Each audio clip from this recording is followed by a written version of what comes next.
지난 2012년 2월 세계적 가수 휘트니 휴스턴이라는 사람이 갑자기 세상을 떠났습니다. 갑작스러운 그녀의 죽음은 많은 음악인과 그녀의 음악을 즐겨 찾는 사람들이 큰 충격을 주었습니다. 그러나 그의 삶을 보면은 화려한 성공의 뒤편에는 마약과 불행한 사생활로 인해 엄청난 고통을 겪었던 것입니다. 늘 최고의 자리를 지켜야 한다는 강박관념과 더 큰 박수 그리고 성공을 갈망했던 그녀는 마약의 유혹을 뿌리치 못한 거죠. 그런 삶은 결국 48세라는 일기로 세상을 등지게 되었습니다. 그런데 더 안타까운 것은 역시 그의 딸도 같은 길을 걷고 있다는 것입니다. 여러분, 이런 방법으로는 삶의 행복도를 절대로 올릴 수 없는 것입니다. 통로를 찾는 사람들이라는 책을 통해서 인생의 만족을 얻는 사람들의 누군가 몇 가지가 제시가 되어 있는데, 삶과 뜻의 분명한 방향을 가진 사람, 그리고 허무와 실망에 메어지지 않는 사람, 또 누군가 무척 사랑하는 사람, 인생의 방향을 알고 있는 사람, 자신의 근원을 알고 있는 사람만이 진정한 행복을 얻을 수 있다, 이렇게 말을 하고 있습니다. 오늘 우리가 읽었던 이 시편 23편은 다윗이 마지막 말년에 쓴 시예요. 세계 기독교인들이 많이 이 시를 봉독하고 마음에 담고 있는 귀한 시가 바로 오늘 23편의 시인데, 다윗은 이런 고백을 합니다. 여호와는 나의 목자시 내게 부족함이 없다. 하나님께서 나의 목자가 되시니까 내게 부족함이 없다. 이렇게 시가 시작되는 것이죠. 그러니까 여호와가 자신의 목자가 되니까 부족함이 없다. 여기서 여호와는 나의 목자란 말은 여호와 로히라는 말, 로히. 그러므로 본문을 보면 다윗이 자신의 부족함이 없다고 말하는데, 그러면 왜 다윗이 부족함이 없다고 얘기하는가? 다시 말한다면 여호와가 자신의 목자가 되어 줬기 때문에 부족함이 없는 거예요. 그러면 다윗이 정말 부족함이 없는 삶을 살았습니까? 다윗은 여러분 그렇지 않았어요. 수많은 어려움과 고통과 아픔과 인고의 고통을 다 이겨낸 사람이 다윗. 사무엘 16장의 말씀 보면 다윗이 이세 8째 아들 목동으로 태어납니다. 그런데 하나님께서 이세 집에 왕이 날 것이라고 사무엘 선지자를 보냈는데, 가보니까 건강한 첫째 아들 엘리압, 아비나답, 삼마 줄줄이 있는 거예요. 그래서 성령 기름 붓고 안수를 하려고 그러니까 하나님 그때마다 아니다. 너희는 사람을 모양으로 보지만은 나 하나님은 그 마음의 중심을 보느니라. 그 찬란 그 아들들에게 안수했지만은 하나님께 아니라는 거예요. 그게 사무엘이 당황합니다. 그러면 또 아들이 또 있습니까? 그랬을 때 아버지가 말합니다. 말째가 하나 있긴 있는데 지금 양을 키우러 갔습니다. 아무도 그를 누구도 아들이라고 얘기할 만한 그런 조건이 없는 거예요. 그게 사무엘은 영감이 오지 않습니까? 그러면 그 아들이 올 때까지 내가 밥을 먹지 않겠다. 저녁에 올 때까지 기다렸어요. 기다려보니까 그 다윗이 초립동의 모습으로, 아주 연약한 모습으로, 얼굴이 새카매 그르고 아주 조그마한 소년이 들어오는 겁니다. 하나님은 영적으로 은혜를 받으십니다. 여러분, 그로 끝나는 거 바로 왕이 되는 건 아니에요. 수많은 어려움을 당하고 고통을 당하고, 무려 다윗은 사울왕을 위해서 열심히 일하고 군인이 되어 장군이 돼서 일했지만은 10년 동안을 도망다니는 엄청난 고통의 아픔을 당하는 사람이 끊임없는 전쟁을 했습니다. 전쟁이 끝났지만은 아들들이 서로 죽이고 죽이는 것을 보았고, 왕이 됐지만은 자기 압살롬과 아도니의 아들이 자기를 반란을 일으켜 나라를 두동강 만들어 보내는 엄청난 아픔을 겪은 것이 바로 뭐냐? 바로 다윗이에요. 가만히 보면 그 일생은 너무나 굴곡이 너무나 많은 거예요. 힘들고 어려운 일이 너무나 많은 거예요. 그러나 그럼에도 그는 스스로 고백합니다. 나는 부족함이 없는 인생이라는 거죠. 왜 그렇습니까? 나의 목자가 되어 있으니까. 확실하게 고백하는 것입니다. 오늘 사랑하는 성도 여러분, 우리도 다윗처럼 주님을 목자 삼아서 부족함이 없는 삶을 산다고 고백할 수 있기를 바랍니다. 우리에게 다윗이 겪었던 고난이 있고 어려움도 있지 않습니까? 아픔도 있고 질병도 있지 않습니까? 그럼에도 우리가 어떻게 하면 다윗처럼 부족함이 없다는 고백을 할 수가 있겠습니까, 여러분? 그런 고백을 하자고 말이에요. 오늘 그래서 23편의 말씀을 우리가 은혜를 잘 받아가며 정말 변화무쌍한 이 세상을 살아갈 때 능히 승리하며 이겨가는 그런 성도가 난 되기를 주로 못 축복합니다. 그러면 첫째로 하나님이 나의 목자가 되시기 때문에 부족함이 없는 거예요. 목자는 양을 인도하는 사람을 의미하지 않습니까? 그가 이미 목자가 되어봤어요. 양을 인도해봤습니다. 양이 어떤 것을 생각해봤습니다. 그 환경에 어떤 일이 벌어지는 걸 알았습니다. 수많은 짐승들이 양을 잡아먹기를 원하고 수많은 적들이 앞에 있다는 걸 알았습니다. 그 목자된 심정이 양을 구해봤기 때문에 나의 목자는 하나님이라는 것을 믿게 되는 거예요. 1절부터 3절을 다시 한번 보겠습니다. 읽어보세요. 시작. 여호와는 나의 목자시니 내게 부족함이 없으리로다. 쉴 만한 물가로 인도하시는도다. 내 영혼을 소생시키시고 자기 이름을 위하여 의의 길로 인도하시는도다. 목자가 인도하심 때문에 부족함이 없는 거예요. 푸른 풀밭을 양들이 먹을 양식인 동시에 편히 쉴 수 있는 곳입니다. 여기 쉴 만한 물가는 히브리 말로 메누호트라고 해서 잔잔한 물결, 시냇물을 얘기하는 것입니다. 여러분, 먹을 물과 풀이 있고 편히 쉴 수 있는 공간이 있다면 양들에게 최고의 자리 아닙니까? 우리도 마찬가지입니다. 오늘날 사람들이 먹고 마신 것 때문에 걱정해보다는 뭐냐? 진정한 마음의 평안이 있어야 되는 것입니다. 쉴 만한 물가가 있어야 돼요. 쉼이 있어야 돼요. 그런데 그 쉼이 어디서 얻었냐? 바로 다윗은 여호와를 나의 목자라 삼으면 여호와의 인도함을 받아서 내가 평안을 있다고 말하는 것입니다. 그래서 시편 35편 5절에 너희 성도들아 여호와를 경외하라. 그를 경외하는 자에게 부족함이 없도다 말씀했습니다. 여러분, 나의 목자가 되시면, 주님이 나의 목자가 되시면, 여호와 로이가 되시면 우리 삶에 부족함이 없는 거예요. 소망이 생기고 은혜가 생기고 축복이 넘쳐나는 줄 믿으시기 바랍니다. 유명한 프란시스가 어느 날 순례길을 가다가 너무 지쳐서 우물가에 주저앉아 쉬고 있답니다. 그런데 한 여인이 나타나서 물동에 있던 물을 가득 채워서 일어나서 이구합니다. 그러면서 그 위에다가 뭘 띄우냐면 나뭇가지를 꺾어서 많이 띄우는 겁니다. 프란시스는 그거 이상해서 물어봤어요. 여인이 대답합니다. 이렇게 하지 않으면 물이 요동을 칩니다. 그러나 이 나뭇가지를 띄우면 물이 출렁거리는 것을 막을 수가 있답니다. 그런 얘기를 들었어요. 아이디어가 생각났습니다. 자기 심정은 격동하고 마음이 심히 괴롭고 어려운데 프란시스는 그때 무릎 꿇고 하나님 기도했어요. 주님이시여, 내 마음에 저 나무 같은 십자가를 띄워주십시오. 그렇지 않으면 내 마음이 이는 이 풍랑을 참견할 수가 없나이다. 저 연이 물동 위에 그 나무를 띄워서 물을 찬잔케 한 것처럼 주님의 십자가 내 마음에 부어지기를 원합니다. 그랬어요. 여러분, 어찌 보면 우리의 마음은 아침 초석이 변하는 겁니다. 끊임없이 물결치는 바다 같아요. 이런 우리에게 가장 필요한 것은 바로 뭐냐? 예수님이 진정한 평안을 우리에게 주시는 것입니다. 할렐루야. 그 평안은 주님의 인도, 그 평안은 주님의 목자 되셔서 우리를 인도할 때 일어난 역사가 있다는 것을 아십시오. 내가 생각하고 계획하는 모든 일들을 주님에 내려놓고 주님의 인도를 요청해 보십시오. 그러면 얼마나 편한지 모르는 것입니다. 여러분, 여행을 해보지 않습니까? 가이드 없이 혼자 여행해 보십시오. 내가 다 일을 해야 되는 것입니다. 비행기표, 숙소, 식당, 찾아갈 곳 내가 손수해야 돼요. 그러나 가이드가 따라 있으면 가이드가 다 해줍니다. 저는 그냥 따라가면 되는 거예요. 따라가면 되는 거예요. 따라가면 되는데 뭘 내가 하나님은 따질 게 뭐 있겠어요? 이걸 뭐 더들 게 뭐 있겠어요? 떠들어볼 게 뭐 있겠어요? 그냥 가자 하면 가는 거예요. 순종을 하면 순종하는 거예요. 이렇지만 안내가 있으면, 가이드가 있으면 그렇게 편하는 거예요. 여러분, 양은 그가 목자가 안내자가 있기 때문에 편하는 거예요. 여러분, 사람은 여호와가 나의 목자가 되시기 때문에 내가 편하는 거예요. 내가 내 일을 한다고 하지 말고 주님을 따라가는 일을 할 때 역사가 일어나는 거예요. 여러분, 잠언 3장 6절에 말합니다. 너는 범사역을 인정하라. 그리하면 내 길을 지도하시라 그랬습니다.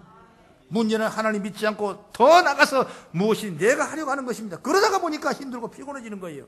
몸에 이상이 오는 겁니다. 그런데 오늘은 늘 우리는 부족합니다.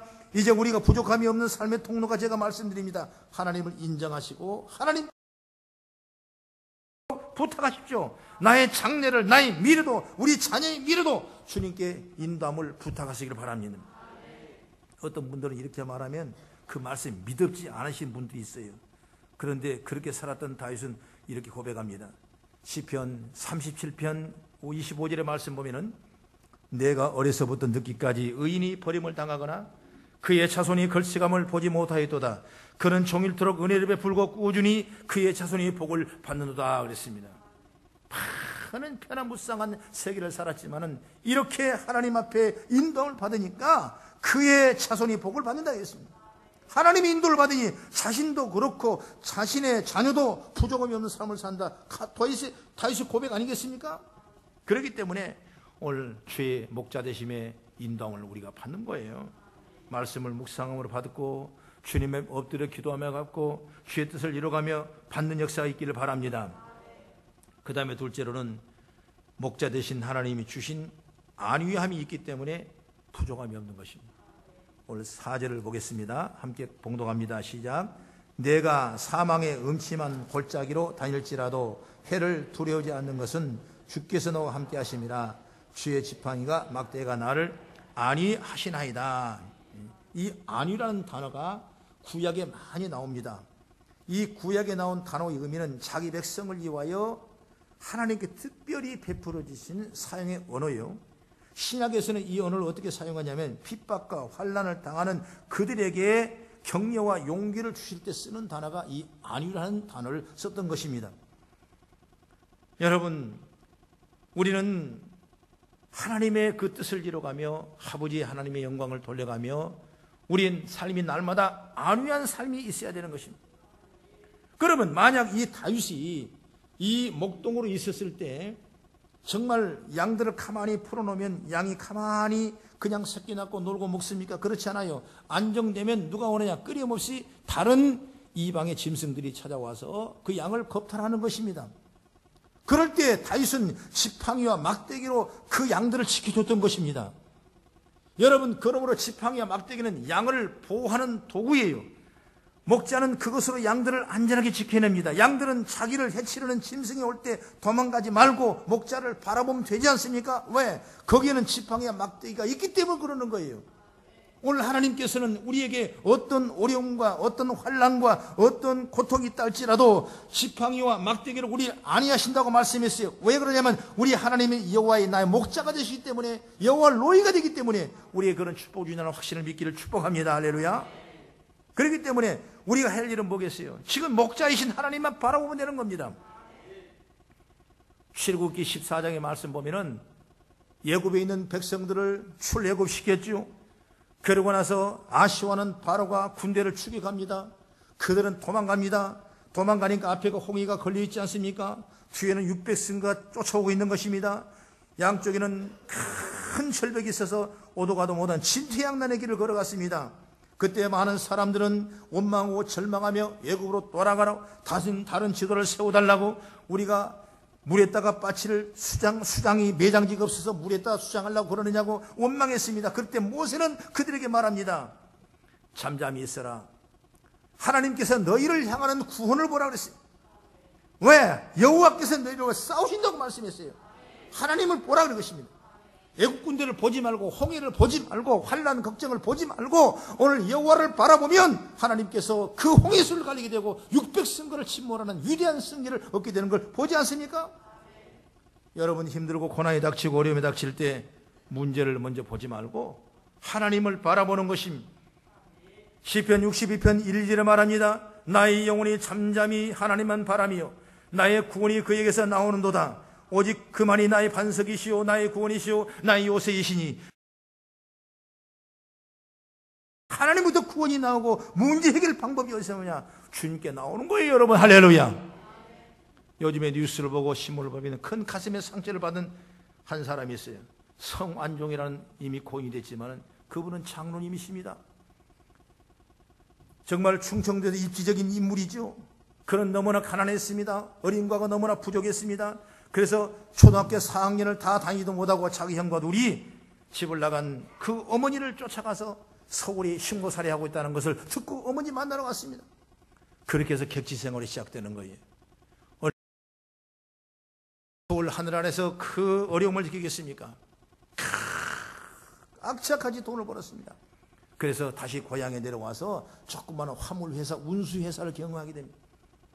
정말 열심히 했습니다. 낮에는 일이라고 밤에는 고학을 하면서 그런 열심히 이러는 거예요. 그래서 나중에 대학건설이라는 건설회사를 인수하게 되고 그 건설회사가 지금 우리 침례신학대학교 전체를 다 지었던 것입니다. 여러분 대단한 분이세요. 정치적으로도 큰 일을 했던 분이에요. 인정받은 사람이에요.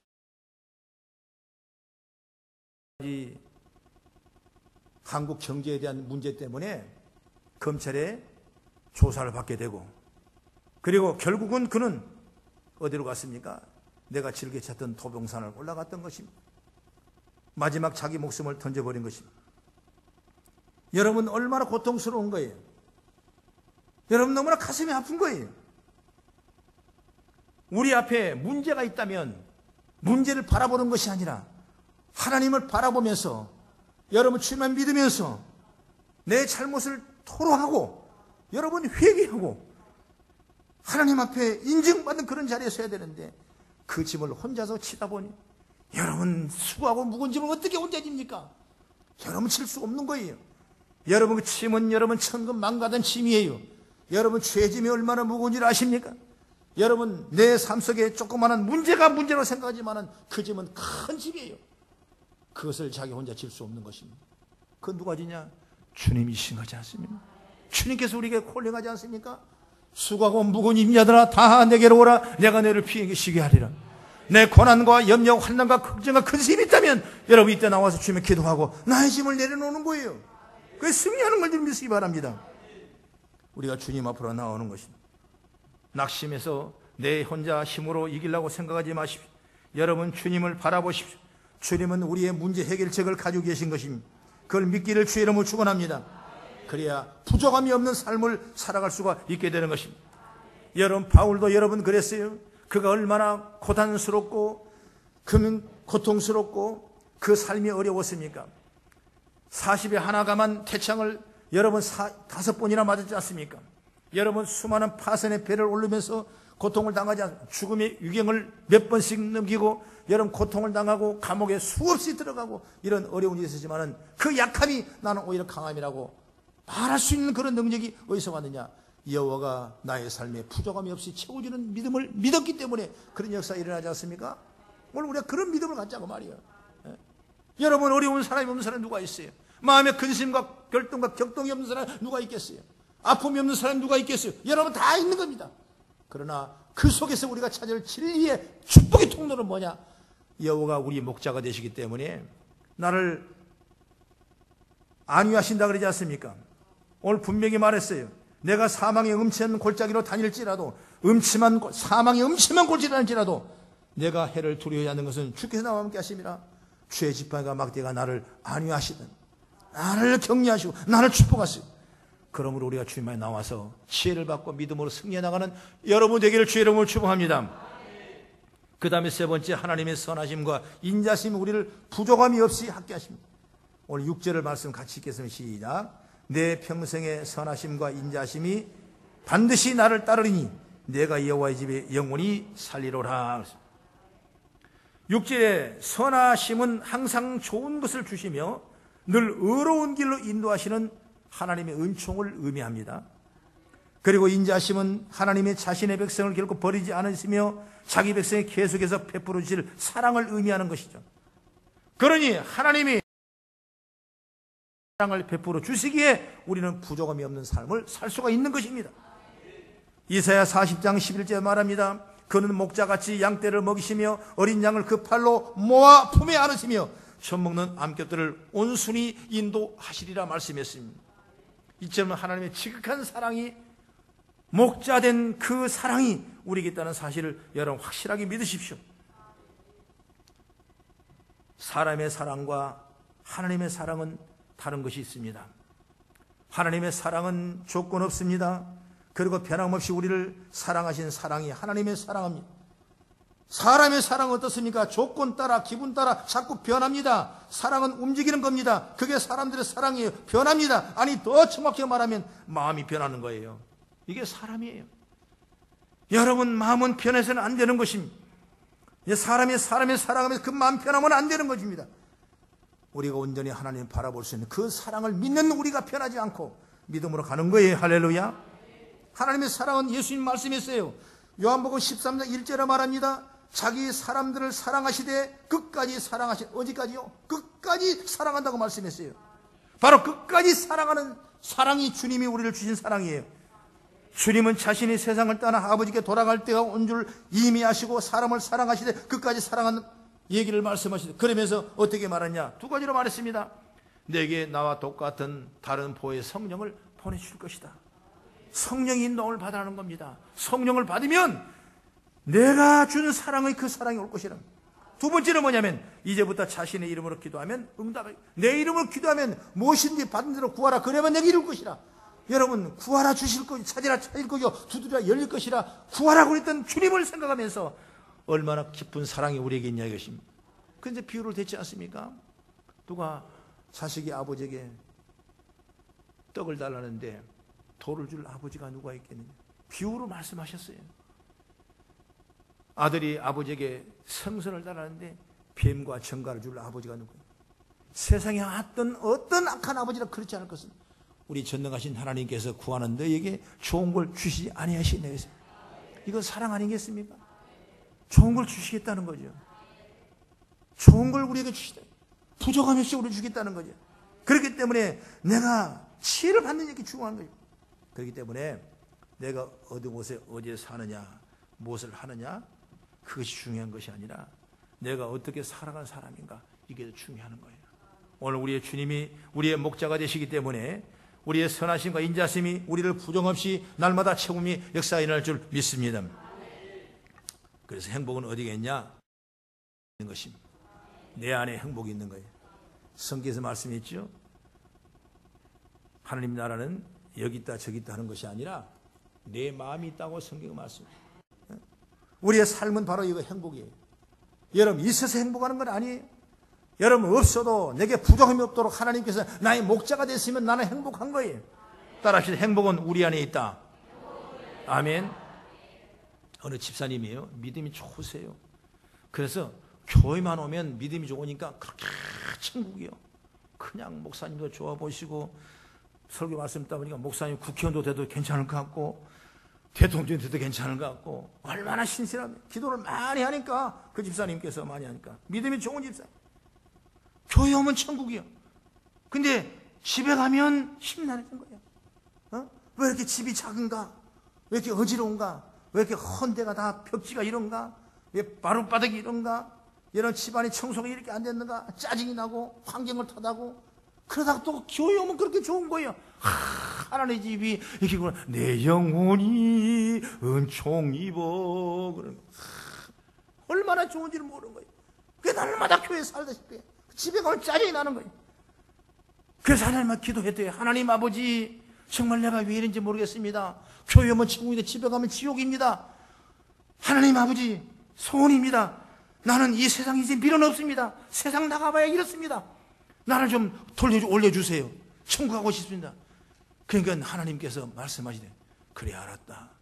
내가 그렇게 원하는데 내 천국을 널 보내주마. 너무나 깊어서 할렐루야 했더니 조금만 기다려보고 하나만 더 하라 그랬더니 뭘 하십니까? 내 집에 가서 깨끗이 청소하고 저 집안 정리를 잘해라. 그래야 너가 없어도 다른 사람 들어가도 깨끗할 것 아니냐. 그러면서 그 말을 듣고 열심히 응답받기 위해서 청소하고 닦고 집안 정리를 하고 깨끗하고 그냥 눈부시게 빛까빛까 해놨어요. 그게 기도했다. 내가 다 닦아놨습니다. 다 정리했습니다. 그래 잘했다. 참 잘했다. 하나만 더 하면 안 되겠니? 그러더니 좀 다듬어라. 정원을 좀 좋게 갖고 오라. 내 주위를 환경을 다 정리해라. 깨끗하게 좀 집 좀 갖고 오라. 그래서 하나님 아버지 다 했으면 그래 잘했다. 하나만 더 하자 그러더랍니다. 그게 뭘 더 했냐면 내 자식들 다 사랑하라. 내 남편도 좀 사랑해라. 내 어머니도 부모도 사랑해라. 이웃도 사랑해라. 내 마지막 하고 싶은 건 사랑밖에 없지 않겠냐. 사랑을 실컷 올라오라. 그래서 제가 정말 사랑을 작정하고 다 사랑했대요. 막 그냥 이런 남편도 사랑하고 자식도 사랑하고 이웃 앞집도 사랑하고 뒷집도 사랑하고 가족들도 이웃도 다 사랑했대요. 사랑을 마음껏 심었대요. 그러고 나니까 하나님께서 다 됐다고 올라오라 그러더래요. 그 올라갔대요. 천국 갔어요. 가보니까 그 집이 그대로 있더래요. 세상에. 내 집에 그가 있더라면 내 집이. 여러분, 이게 무슨 말이에요? 행복은 내 안에 있는 것입니다. 내가 여기 천국에 있으면 이 천국 그대로 올라가는 거예요. 여러분, 불평하고 원망한다면 나는 불평과 원망 속에 살아갈 수밖에 없는 거예요. 오늘 믿음을 가지고 지혜롭기를 주의 이름으로 축원합니다. 할렐루야. 오늘 여호와는 나의 목자라고 그랬어요. 오늘 다윗이 그런 변화무쌍한 세계를 걸어갔지만은 나의 목자가 되셨기, 나의 로이가 되셨기 때문에 오늘 그 믿음을 통해서 큰 축 받은 거예요. 할렐루야. 그렇습니다. 다윗이 여호와 로이, 여호와는 나의 목자라고 분명하게 신앙을 시편 23절에 편히 고백하는 것입니다. 여러분, 이 시상은 모든 교회 성도들이, 세계 믿음의 자들이 받을 큰 고백의 시라고 저는 생각합니다. 다윗은 변화무쌍의 어려운 시대를 살았지만은 끊임없이 부족함이 없는 삶을 살던 것은 주님께서 목자가 되셨기 때문에 그런 삶을 사는 거예요. 다윗은 목동으로 있을 때 내가 그 양들을 얼마나 사랑하고 양들을 얼마나 지켜주고 양들의 마음에 얼마나 내 마음을 줬다는 걸 알기 때문에 그 목자 같은 마음을 주님이 계신다는 사실을 믿었기 때문에 여호와 로이라는 고백의 역사라는 걸 믿으시기를 바랍니다. 여러분, 이제 우리는 주님을 목자로 삼는 여호와 로이의 삶을 살아가길 바랍니다. 그래 나는 주님의 인도를 받고 보호를 받고 사랑을 받아 환경과 조건이 어때든지 부족함이 없는 만족감을 살 수 있는 것입니다. 여호와가 목자가 되어 주님의 이름으로 만족한 삶을 그렇게 사십시다. 할렐루야. 기도하겠습니다.